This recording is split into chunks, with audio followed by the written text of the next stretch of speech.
Last time, on Ziegs plays Professor Layton and Pandoras box.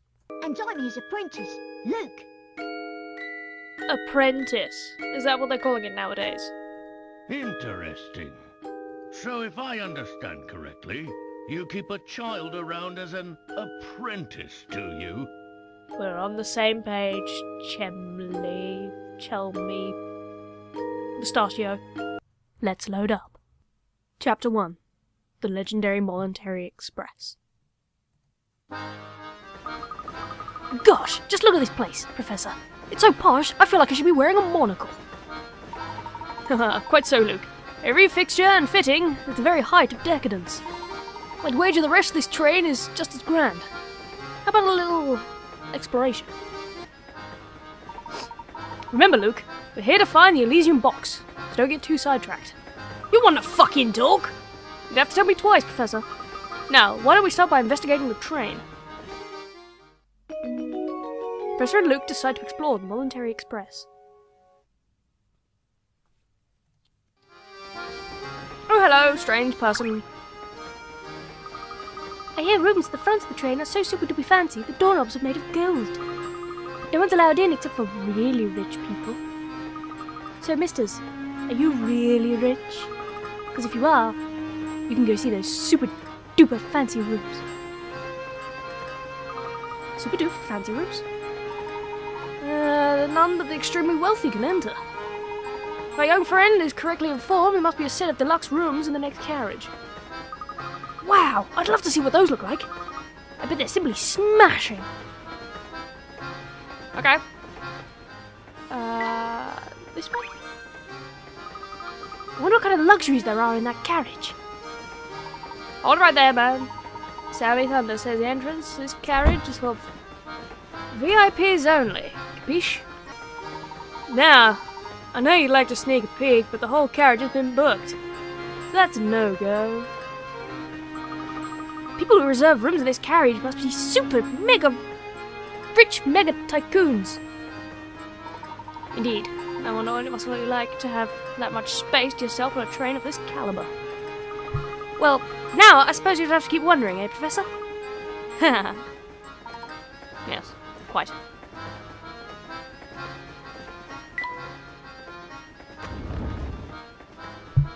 Yes, I suppose these accommodations will do.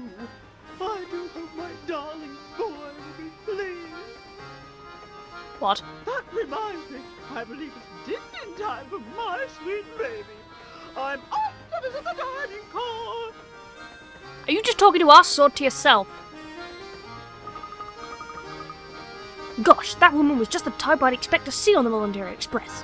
If everyone on the Voluntary Express says din-dins instead of dinner, I'm derailing the fucker.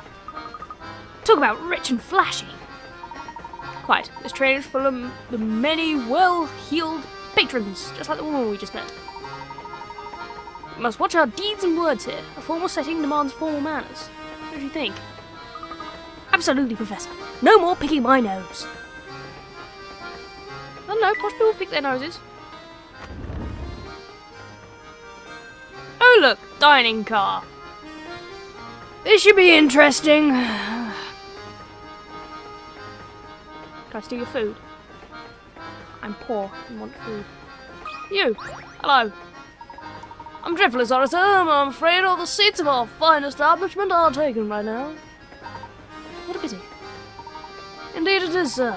But while you're waiting for a table, may I interest you in a puzzle? What?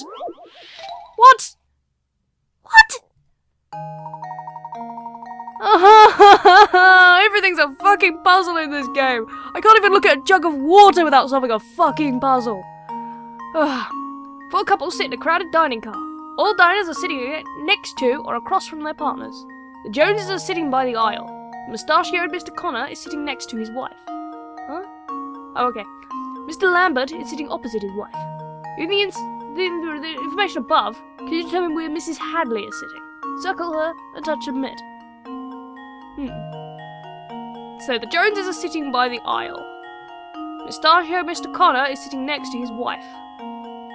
Mr. Lambert is opposite his wife. Where do you think Mr. Hadley is sitting? Mrs. Hadley. think she's sitting there. H and D are Mrs. Lambert. G and C are the Joneses. B is Mr. Lambert. No, B is Mr. Connor. A is Mrs. Connor. So Mrs. Hadley is E and Mr. Hadley is F. This should do the trick. Thank you. And there we have it. That's right, the mustachioed Mr. Connor is sitting next to his wife.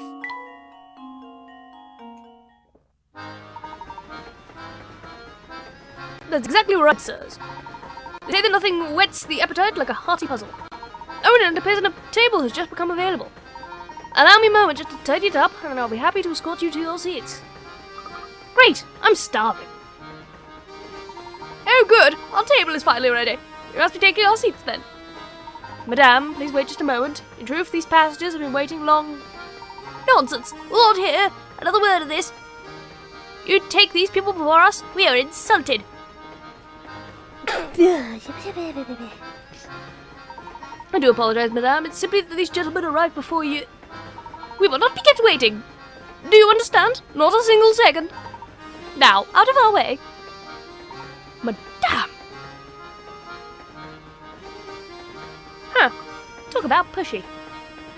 I do apologize, sirs. There's a lovely observation deck, the last carriage of the train. Please feel free to relax there for a few minutes while I prepare a new table for you. Maintaining one's composure while dealing with difficult customers is truly admirable. Come, Luke. Let's give him some breathing room. We'll take a look at the deck. I'll return to the dining car later. Professor and Luke decide to visit the train's observation deck. Okay.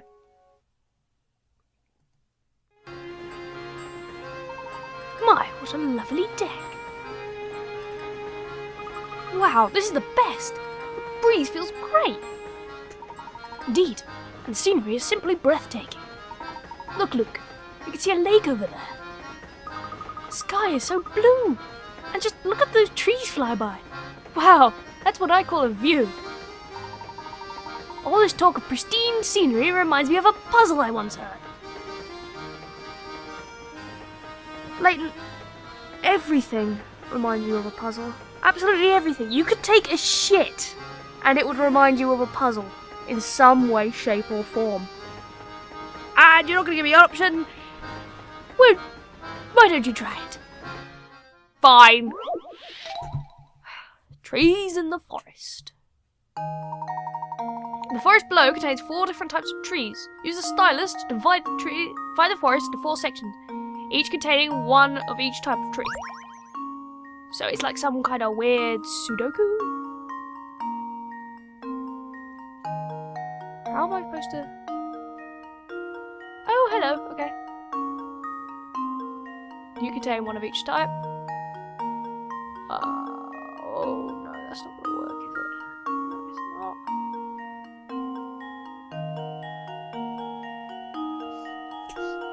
This is where it gets lovely and difficult. I do like a good difficult puzzle. That's got all 4, isn't it? Yep, that has all 4. That has all 4.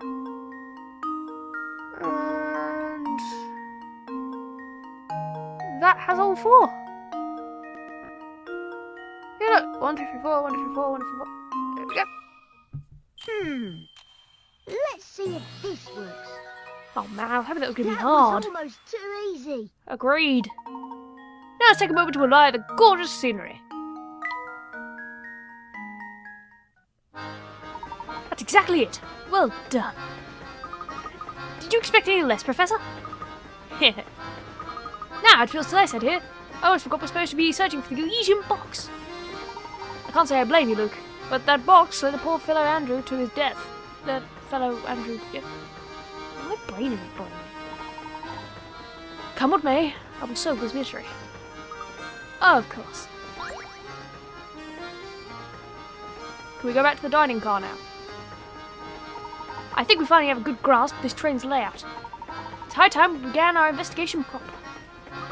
Okay, Professor, let's get to it. Professor and Luke decide to begin their investigation of the train. I thought I was already investigating the train. Hello, you irritating-looking man. Ah, there's nothing like travel by rail to put a spring in your step. I couldn't agree more. And there's no better way to do it than on a train as fine as yours, Mr. Beluga. So you know my name, do you? But of course, this train and its owner have quite a reputation in London. I've seen your face in the papers more than a few times. Oh, is that so now? I'm sorry, my friend, but I can't say I know you as well as you seem to know me. The name is Herschel Layton. I'm a professor of archaeology by trade, but a train enthusiast on the side. I've heard tales of this train's grandeur, so I decided it was time to experience it firsthand. You sly bastard. Well, isn't that something? It certainly is a pleasure to meet you, Mr. Layton, was it? Oh my, just look at how late it's gotten. I really have to run. Do enjoy your time aboard. He's planning something. He's got to be planning something. Why don't we head back to the dining car now, Luke? I've worked up quite an appetite. Professor and Luke decide to visit the dining car a second time. Okay, sorry bitch. I'm going to munch. Welcome back, sirs. My deepest apologies for the long wait. Let me show you to your seats. Great! It's finally time to eat! My sentiments exactly. If my food reminds you of a puzzle, I swear I'm 3 signatures, that's all I need, Layton. Wow, look at all these choices. It's enough to make my head spin. No, look over there. There's some sort of commotion going on. You call this haute cuisine? I call it slop. You're telling me you serve this to our customers? I'll make some more right the way, sir. Get this mess out of my sight this instant.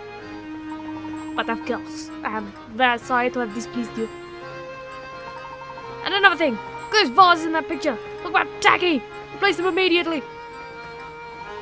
Sir, that piece is a quintessential work by the world-renowned... I don't care if the Queen of England painted it! Replace it and be quick about it! Oh, of course, sir. I'll start making the arrangements immediately. Isn't that the same man we saw earlier? I don't think I've ever seen anyone so bossy. And loud. That was indeed Mr. Beluga. It's a shame that picture wasn't to his taste. I think it's marvellous. Speaking of pictures, Luke, I have a most intriguing puzzle for you. Can't I just eat my dinner? Can't I just eat my dinner? The drawing below is made up of curved lines that intersect to create sections. If you want to colour the entire canvas so that no section touches a section of the same colour, what's the fewest number of colours you can use? You can use a colour as many times as you like, as long as it doesn't touch a section with the same colour. Okay. Touch input to put your answer. Okay. Okay, let's try the memo thingy. So, mark that one. So, these lot can't be marked. Okay, so we can mark that one. Can't mark that one, mark that one. Can't mark that one, mark that one. Can't mark that one. Mark that one. Can't mark that one. Shit.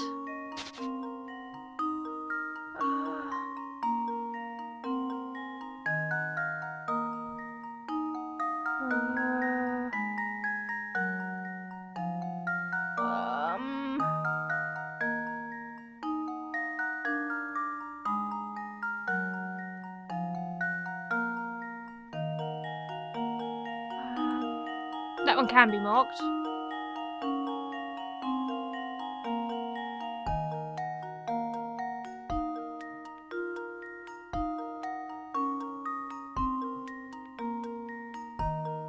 It's not connected to anything, is it? No, it's not. It's not connected to anything, is it? No. That just leaves that one. So, I could do it all with 2 colours. But then that just leaves this fucker. So... 3?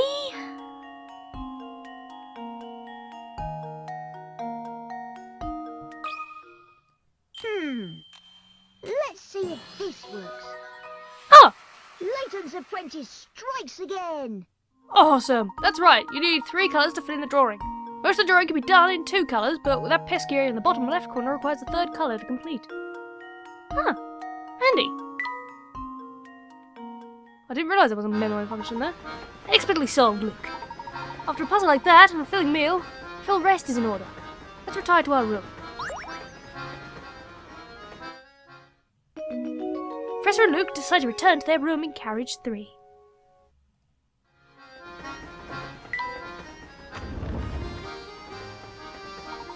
Now, what do we have here? My boy, my sweet little boy. You've got to do something right this instant. Search the entire train.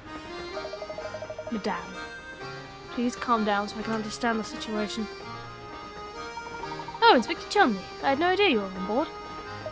Well, well, if it isn't Mr. Layton, what are the chances, eh?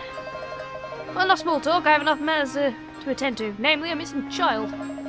Seems this woman's child has wandered off somewhere. I don't suppose you've seen him around. No, I don't believe I've seen any young boys. My little boy wandered off and he simply hasn't returned yet. I'm simply at my wit's end worrying about him. Gentlemen, I demand that you drop whatever it is you're doing and help me find my boy. She'd be going on like this from the moment I walked in. I understand your concern, but my assistant and I will be glad to aid you in your search. We'll have the best chance of recovering your son if we start searching immediately. You appear to have some terrible kind of stutter. Are you still here? If you have time to stand around talking, hurry up and bring my boy back. Yes. It seems the only clue we have to go on are the shoe that the tyke left behind and his name. Tom.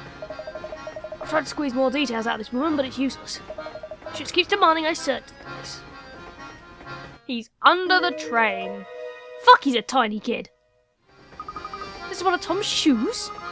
It's positively tiny, isn't it? Oh, I bet it's a cat.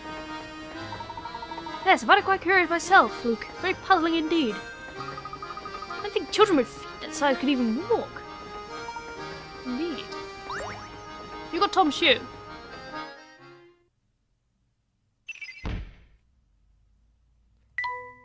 While riding on the Military Express, Babette's little boy Tom manages to disappear. If the shoe he left behind is any indication, Tom must be a very young child. Where could a child that small have wandered off to on his own? Professor Luke decided to help search for Tom, Babette's little boy.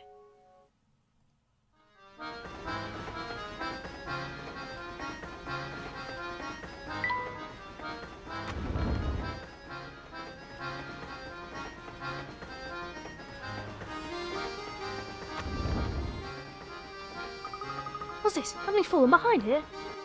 A tiny hat. It appears to be the cap of some sort. I don't think I can reach it from here. Maybe the cap belongs to Tom. Certainly shouldn't rule out that possibility. Oh hey, since we're on the subject of caps, have you heard this one, Professor? Oh, for fuck's sake!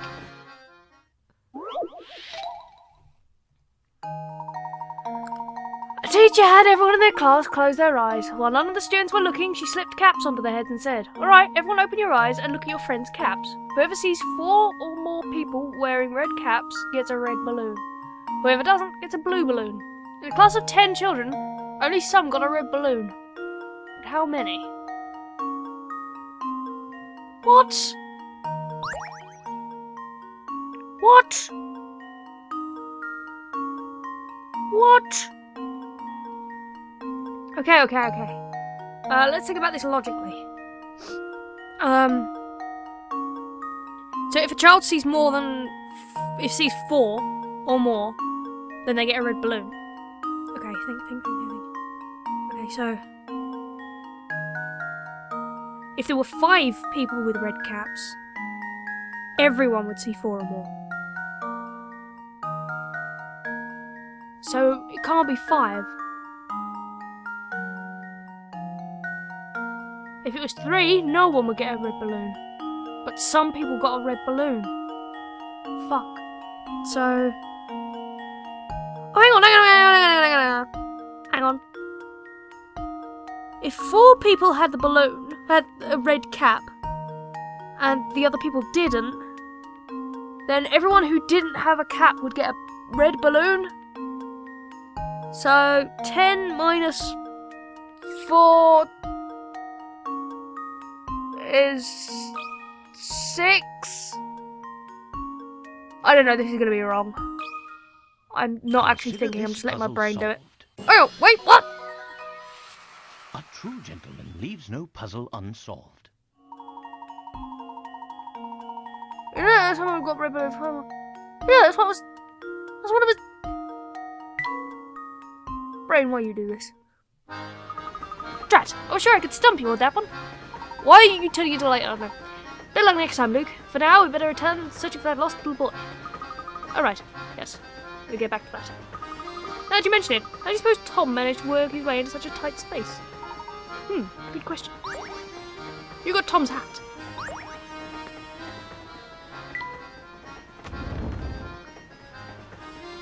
Alright, Tom. Tom! Tom! Oh. Is everything alright, miss?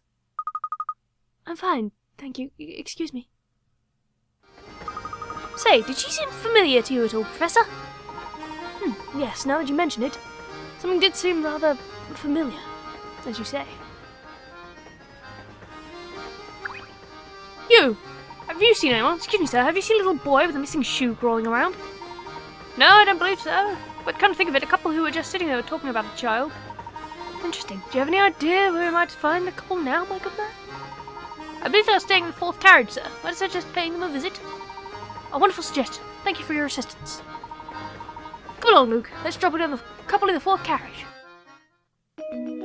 Professor and Luke decide to search for the couple who may have seen Tom.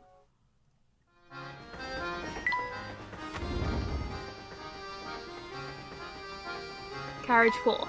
Alright. Oh, the dude's gone. Hello, weirdos. Wow there, young fella. You're in the wrong room. My wife and I are staying here. Oh, Capone. Okay. We're dreadfully sorry to intrude, sir, but we're searching for a lost little one. Do you happen to see or hear anything pertaining to this? Oh, sweetie, I do believe you might be talking about that darling cutie pie that just passed by, remember? Ah, yes, he was a very cute one, he was. Very small and clever looking, I'd say. So you did see Tom, then? He's been missing a while now. Yeah, I didn't know he was a boy or girl, truth be told. Tom's a nice name, though. Oh, pish posh, dear. I bet my bestie said it was a girl who passed by our room. Yes, now that you mention it, I had a feeling the scamp might have been a girl. But you flip the thing on its back and get a good look, you can never be sure, can you? Now I'm confuddled. I don't have the faintest idea who we're talking about anymore. What? I hate to say it, but it looks like this hot lead just turned cold, Professor. On the contrary, Luke, we may have just stumbled on some extremely valuable information. What do you mean, Professor? You'll see. First, let's return to the scene of Tom's disappearance.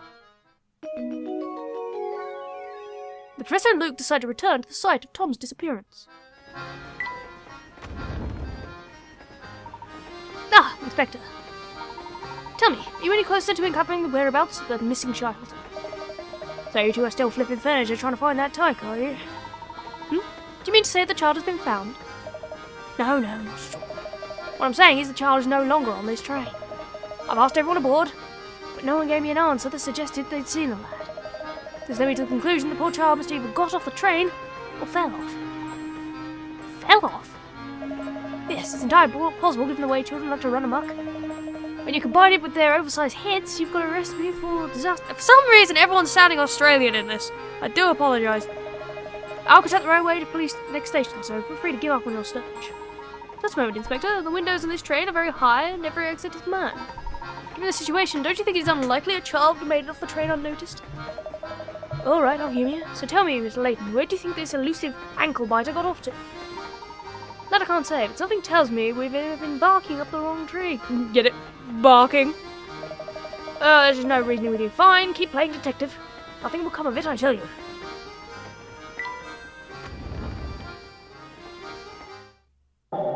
Oh, here.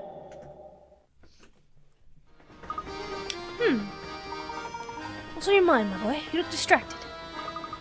It's hard to put my finger on why, but I feel like someone has been watching us for a while. You too? I've been feeling that same sensation myself. Do you think that someone might be tailing us? It's certainly possible. Keep an eye out for anything unusual. The other shoe. Looks like one of Tom's shoes, doesn't it, Professor? It certainly does. This is strange, though. It's for the same size foot as the... It's for the same foot as the shoe the inspector gave us earlier. So it is. Aha! So then, Tom must be... Ha ha ha, Luke. I believe we both made a faulty assumption. What exactly do you mean? Recall for a moment the events that they have unfolded thus far. Let's see. First, that tiny shoe was found on the floor. That's right, a shoe small enough for a baby. And then there was the cap we found in the kitchen. But it was lodged in such a tiny corner, I don't know how Tom could have squeezed in there. Correct, in order to get back there, Tom would have had to be no more than half your size. I don't think I've seen any boys smaller than myself on the train now that you mention it. That was my impression as well, which is why I began to consider on a different line of thought. Luke, what if you and I have already seen Tom about, and not even known it? You see, while we've been searching for Tom, we've assumed he's a small child. What if that assumption proves false? What have we been wrong from the start? I think I see what you're getting at, Professor. The second shoe was a left shoe, identical to the very shoe the inspector gave us. If that strange pair of shoes means what I think it does, then our friend Tom is... Tom's true identity. Professor Layton has a feeling that Tom moved the L-shaped pieces around and arranged them into a plush shape in the middle to reveal Tom's true identity.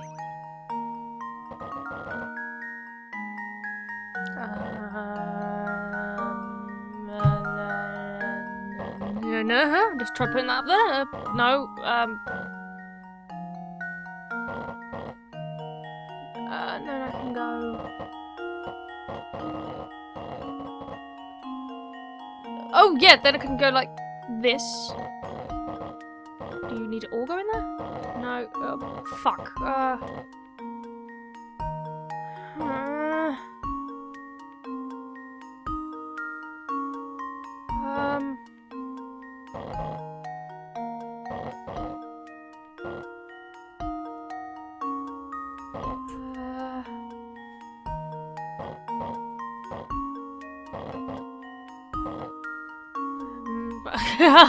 Look what I've made.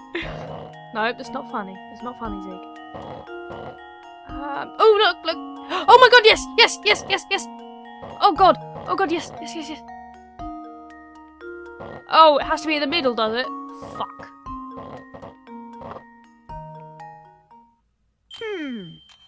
Let's see if this works. Yay! I did it. Good work. Tom, it's a dog. Do you recall the girl we saw holding a small dog? I suspect that the small dog was our friend Tom. So if we track down that girl, we'll find Tom. Tom's true identity is now in your puzzle index. Professor and Luke decide to search for a young woman seen holding a little dog. And I think that's about right for now. Next time, we find Tom. Mwahaha! Consider this puzzle solved. A true gentleman leaves no puzzle unsolved.